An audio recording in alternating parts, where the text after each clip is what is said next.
Welcome to the Scoop World Order Commitment Edition special. It is Sunday night. We just got a 4-star commit from Aaron Scott Jr. We're going to break down the video, break down his film. It was entertaining. This was a funny recruitment, but if you are on Buckeye Scoop, Nevada and I really had no anxiety about this one. I'm surprised anybody did. His dad's a huge Ohio State fan. It's his dad's birthday. It was his dad's birthday party.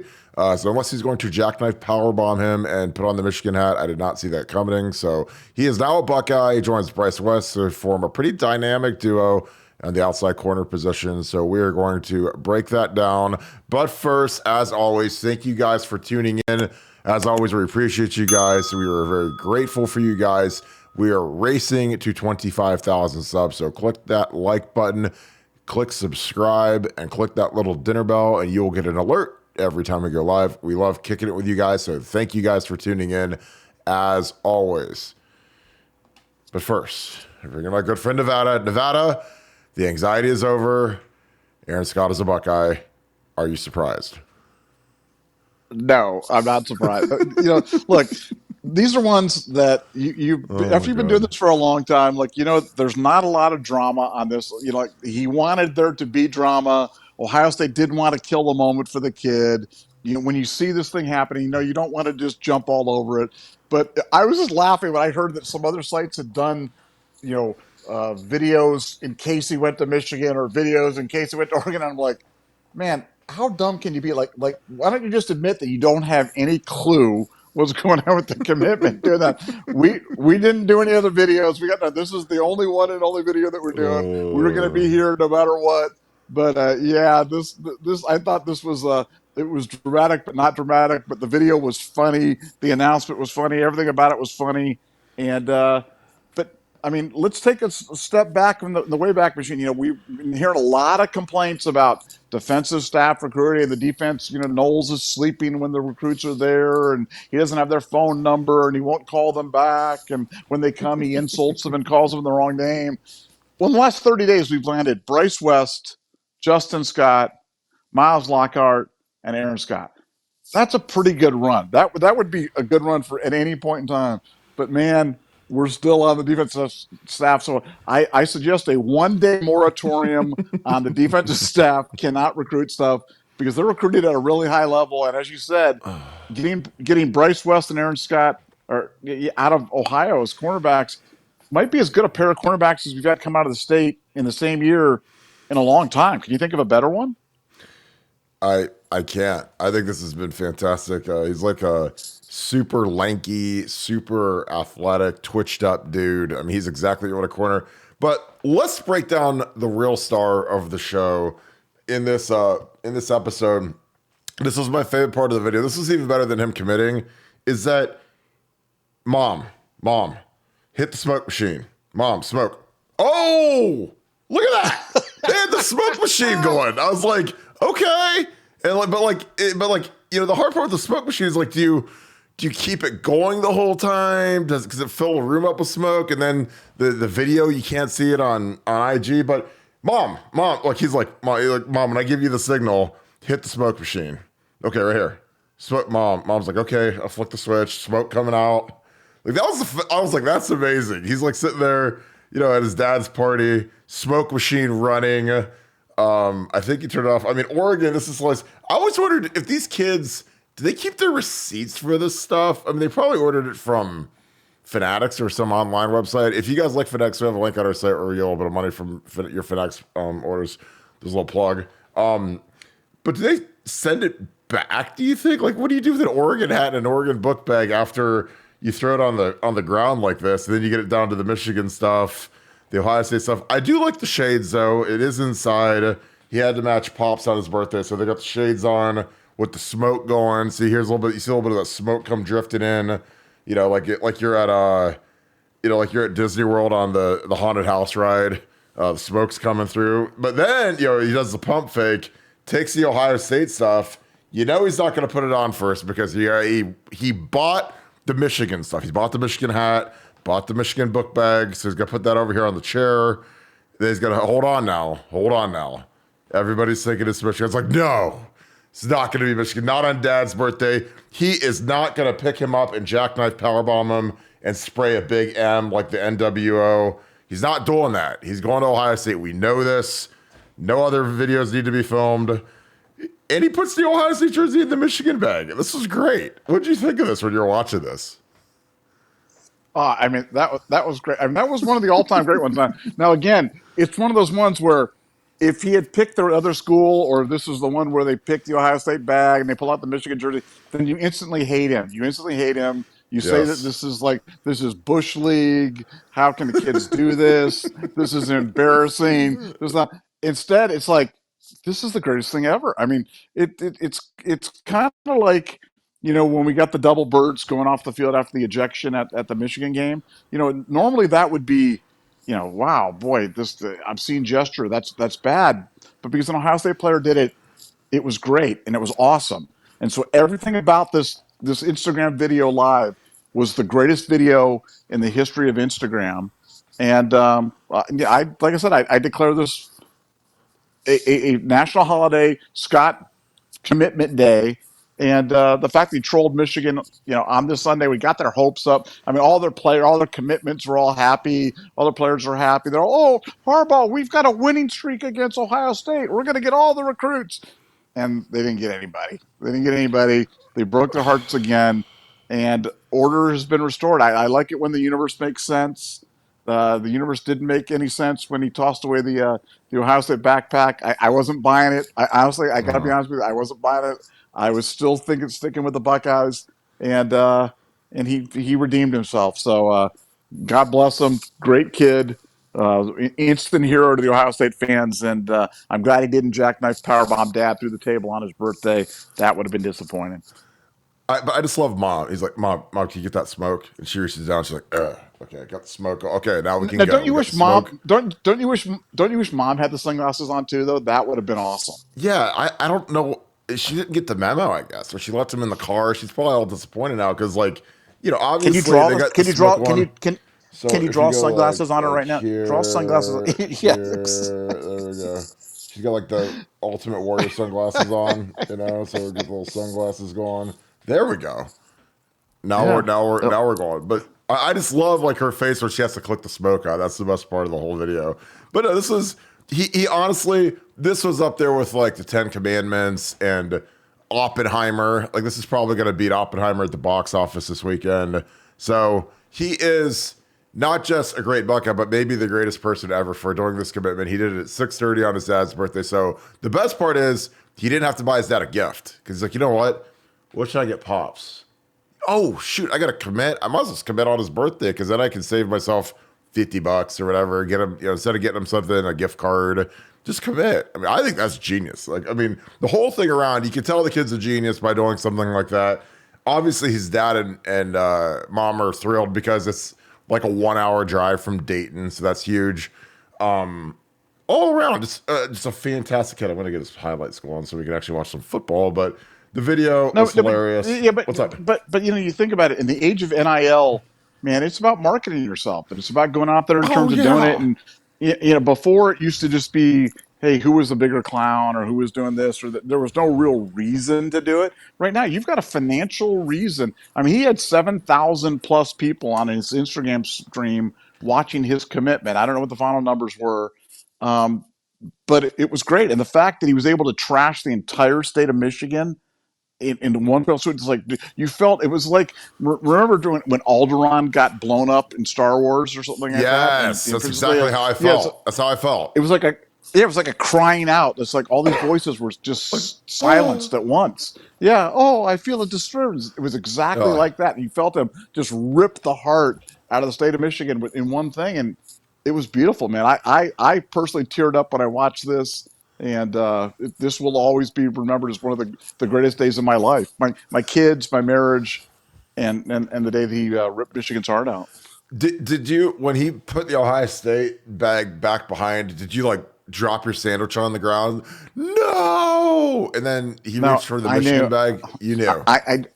Dude, I knew. I You knew. knew. I knew. I knew. I knew to the very end. I knew it was going to be a double pump troll job, and so no, I have to admit, was never fooled, not for a second. Really, man, I was like, oh my god, if he puts on the Michigan stuff, and then I'm telling you, I was thinking Michigan stuff, and then has to jackknife powerbomb his dad through the table and spray the M on him while he like lays there, like like Randy Savage when they announced Hulk Hogan as the third NWO member, and his leg dropped him twice at the bash at the beach. Like, I mean, it had to be a moment like that. But this is a kid, I mean, we're on a nice run right here, and we got a couple. KJ Bolden's coming up, man. I mean, it could be a huge, huge, huge couple of weeks for Ohio State. Edric Houston's coming up, so I think it's going to be a nice little run for the Bucks. The chat is nice and full. Appreciate you guys being in here. I do love the Alderaan reference. I can feel like the laser beams warming up at Michigan right now. I'm sure people are very sad and disturbed, but yeah, I think that the momentum is palpable, though. I say, and again, I think you have to do kind of silly stuff because, if you're just a kid like Miles Lockhart, I mean, great kid, but I mean, he did it the way I would have done it. He just committed one visit, didn't wear like 7 different teams on his body, didn't have like one Michigan glove and one Oregon glove and like an arm sleeve and a Georgia headband and and like Alabama shoes on or something. Like, I mean, he literally just committed. And I think that when there's this palpable excitement about it, then all of a sudden, people they get into it more. But yeah, it's weird. What do you think about the recruiting industry right now? Because I mean, like I think he might have had some crystal balls, but I mean, the crystal balls have been just like way off this year. It's almost been crazy. But what are your thoughts on that? Well, it's just nice when you have one, and yeah, the recruiting business is tough right now. Things are all over the board. And again, I don't want to be the old guy that repeats himself, but the other place that was recording videos in case he went to other things has got to be the funniest thing that I've ever seen. I'm just like, I can't even imagine. Okay, Kirk, we're gonna do this one. Can you be super sad right now? It's like, oh, okay, Nevada, I'm really sad that he went to Oregon. And sorry, he's playing for the Ducks. Just, I mean, like, what the heck are you doing, man? It's like, come on, guys, be better, man. I don't want to bag on other sites, but you guys got to be better than that. That's just horrible. But no, this one's a nice one. It fell into place, and Ohio State's on a nice run right now. They've got, look, they're not going to get everybody, but they're going to get more than their share. And when the dust settles, I'm still going with highest regarded class of all time. And if it's not the highest regarded class, it's going to be millimeters away from being one of the best recruiting classes of all time. So just sit back, relax, enjoy the ride, and just know the Buckeyes are going to be there right to the very end of any national championship discussion. And I personally think we're going to be right there at the end of this year. I think this team is way better than people expect. And I think those are the years when you tend to win it, not when you expect to, like 2015. It's more of a 2014, 2002 type of thing. I think this team is really good top to bottom, and looking forward to an exciting year that starts in 5 days. Can't wait. Yeah, I mean, it is true that this does feel like a year where we could do it because this team will be, if they run the table or even if they just have a loss. Like, I mean, Virginia Tech year, we lost. We lost week 2, looked terrible. Quarterback was, obviously, you lose. I mean, that 14 team was the most resilient team in the history of college football. I mean, they lose Braxton, the best player, the Heisman favorite, and then they lose JT in the Michigan game after he has, a stellar silver football season as a freshman. And then they win the national championship. It was the craziest thing of all time. So, again, I mean, nobody in '02 picked Ohio State to win a national championship. Nobody picked them in 14 after Braxton got hurt. There's no way anybody thought Ohio State was going to be able to do anything. So, it does feel that way. I mean, I think that the line is coming. The guys look great. They're in fantastic shape. A lot of buzz at the tackle position. Again, I think Kyle McCord's the guy. I mean, he's minus 500 on the betting odds. Tells me all I need to know. That's a monster number when there's a quote quarterback competition. But I think you have to start off with the older guy. In the world of transfers and transfer portal, I mean, guys transfer at the drop of a hat. I mean, guys will be transferring, during camp at some schools. So, But I'm excited to see what these guys can do. I mean, the skill is the best skill players we've ever had at Ohio State on any team, I think. I mean, when you look at if you combine our tight ends, receivers, and running backs, we've never had deeper rooms ever. Like, I mean, I can't remember when we've had 5 running backs who've started, who could start or have started games. I mean, it's absurd with Dallin, and I mean, obviously you have Trey as the bell cow, Mayan, Dallin. Evan Pryor's back, Chip, who started played a lot in the Michigan game. I mean, that's insane depth right now. Receivers, incredibly deep. Marvin, Emeka, top 2 receivers, bar none in the entire country. So everything's there, And honestly, I think that the O line is surprisingly deeper. It's not as high top end because you don't have a 6 overall pick at left tackle, but there's a lot of guys that can play in that room. So it's going to be interesting to see them battle it out in camp. So again, this is the kind of camp that I love because there's going to be a lot of competition at quarterback, a lot of competition on the O-line.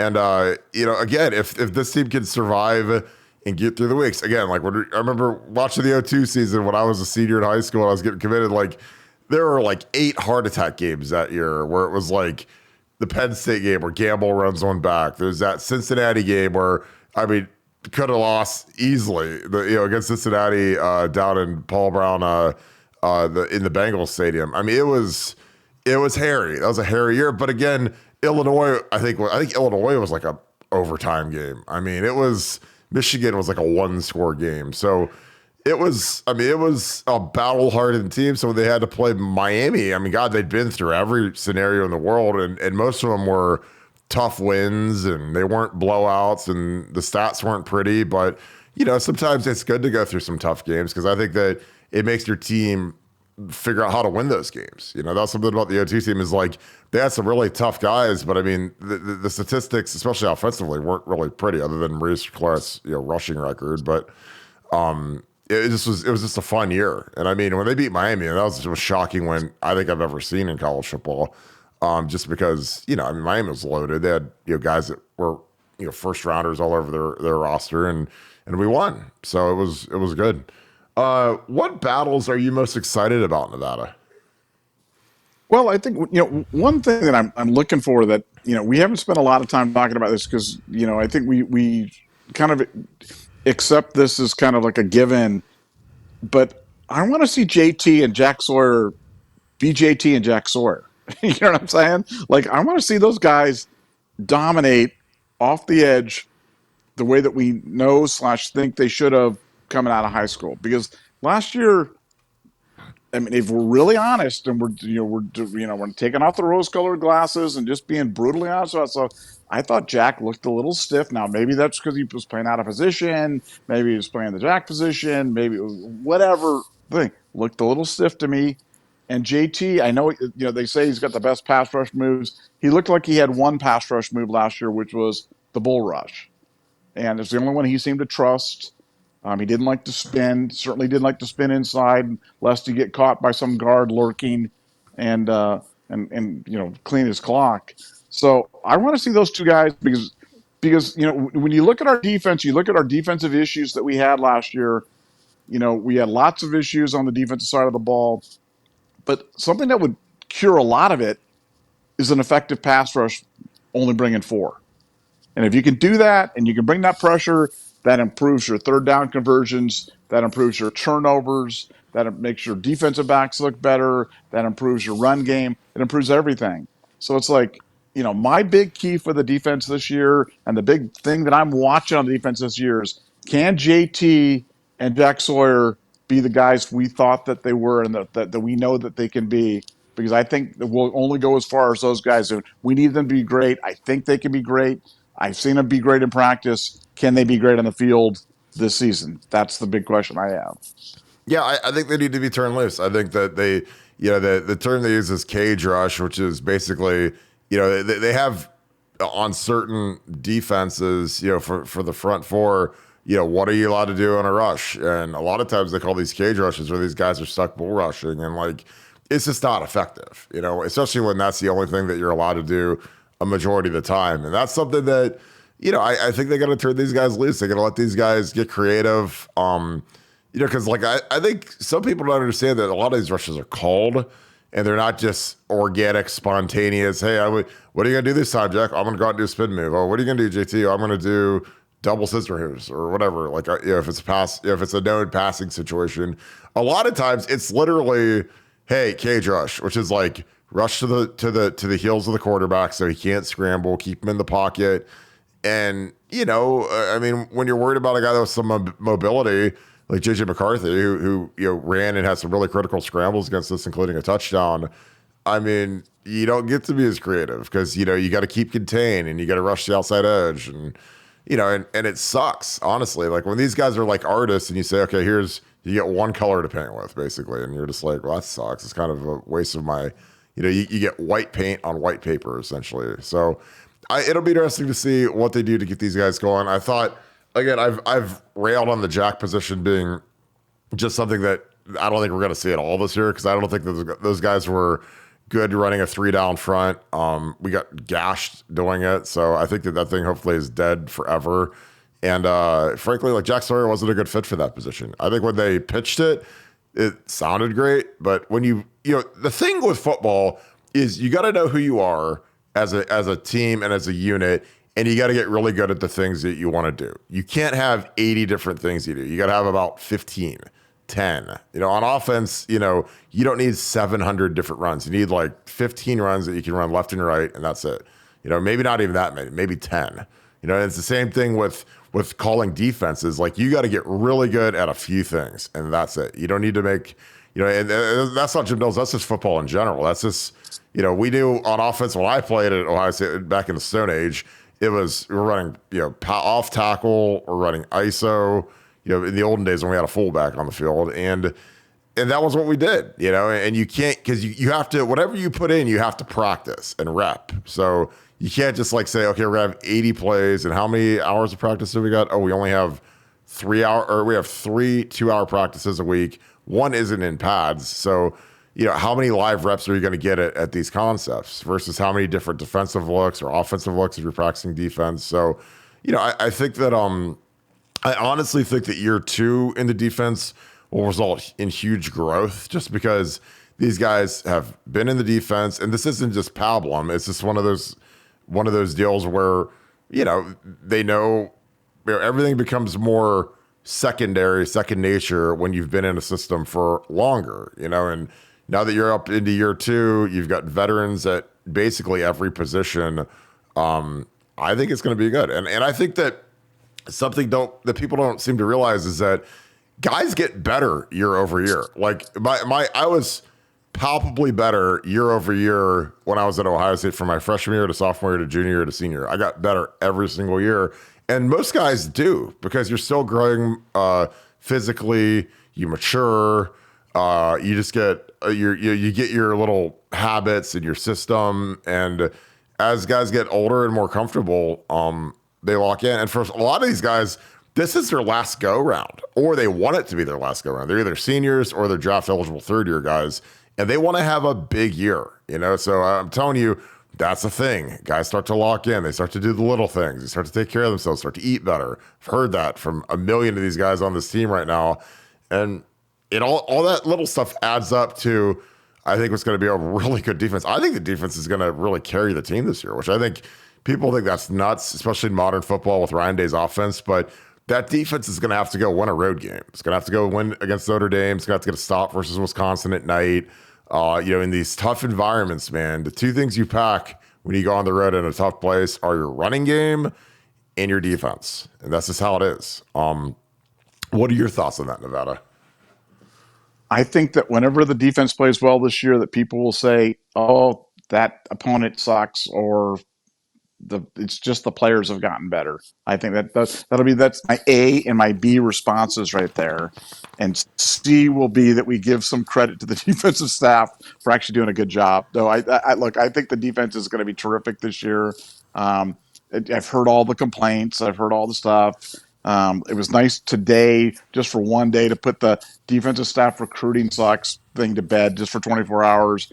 I think this whole season is going to be about killing these narratives, and I think the OSU defense is back. I think we're stacked across the board, and I know we've talked about him a lot, but he deserves talking about some more. Sonny Styles is going to be a key. I I think it's fair to criticize coaches when they have guys and then they don't use them. I think not using Styles last year was a mistake. I think they'd even get more out of him had they lived with whatever growing pains that they had last year. But the bottom line is last year's last year, this year's this year, and Sonny's going to see the field, and he's going to be a high impact guy. And I can't wait to see him because he's a terrific ball player. He's got the respect of all the other guys on the defense. The players know, and when you ask the players who are the guys, first name of their name out of their mouth is Sonny Styles. So that certainly gets my attention. Yeah, and he's the guy that can impact the game a dozen different ways, but his size and physicality and speed is something that we just don't see. I don't know. I don't know what player we've had that's been like him. Because he looks like Sean Taylor. And that's what he's 6'4.5". And when you're that big and you're playing safety, oh my God. You're ready to clock people. But he covers ground. He's got great. He's tremendous at playing the football. But will he get too big to play safety next year? I keep thinking him and CJ are going to be our two starting linebackers next year. If Cody's back, then it's even better. Then you have Cody and CJ and Sonny playing all over the place. But it's going to be a big year. I'm really excited about it. Happy about the Scott commitment. Great job by the staff locking this one in. But yeah, it's been a really good Sunday. Any final thoughts, Nevada? Practice starts on Thursday. We'll have, the whole world's going to be watching. They're charging $30 to watch a non-padded practice, which is amazing. So you get to see guys run around and I guess do drills and do some team stuff, but you're not going to see any hitting at all, which is a little unfortunate, but it is what it is. Anything that you're expecting early in Camp Nevada as we wrap this thing up? No, we're just going to be looking at those, line combinations that they come out with on the offensive line because that's going to tell us a lot about, who's on the depth chart. Have they moved, the Tegra inside, or Tegra. I think they've made the decision. I've heard they've made the decision to move him to guard. We'll see if he plays any at tackle, but I think he's much more ideally, situated at guard. The center position is going to be interesting to watch. Evan Pryor. I've talked about Evan Pryor a lot. Want to see him on the field. Can't wait to see, Carnell Tate and Brandon Innes and what those guys can do. So no, just so much excitement. It's been a great offseason for Ohio State. What you want, to say, what makes up a great offseason for Ohio State? Well, no really bad news, no really bad injuries, and a great recruiting season. And I think we've checked all three boxes right there. And the Buckeye ship is getting ready to start leaving the dock, and got a lot of momentum heading into fall camp. And that's the kind of stuff that you're looking for when you are looking for a great season. It's not bad news every other day. It's nothing but good news. And today was a really good day for Ohio State, and love stuff like this because I think there's more good news on the recruiting front to come. The Buckeye spaceship is getting ready to blast off, and I'm excited to see it. Yeah, I love it. So, well, perfect. Well, we're going to wrap this thing. Thank you guys, as always, for joining us. What a great day. Got a nice 4-star corner commitment in Aaron Scott Jr. Congrats to him and his family. Welcome to the Buckeye family. Again, I really didn't have a doubt. His dad's a huge Ohio State fan. I can't imagine committing to his most hated team on his birthday, but I also think that would have been absolutely hilarious. So that being said, as always, please thank you guys for tuning in. Please leave us a like, click subscribe, and click the little dinner bell. Appreciate all of our regulars that are in here. Brass Tacks, what's up, my man Mello? I see a lot of you guys. Appreciate you guys, your support, your great questions. Shout out where you guys are from. I want to see where you guys are watching from. I've seen unbelievable places all over the globe. So thank you. I always love reading that. It's really cool, and we appreciate your support. I hope you guys have a great rest of your day. Thank you so much, Buckeye Nation. Thank you, Scoop family.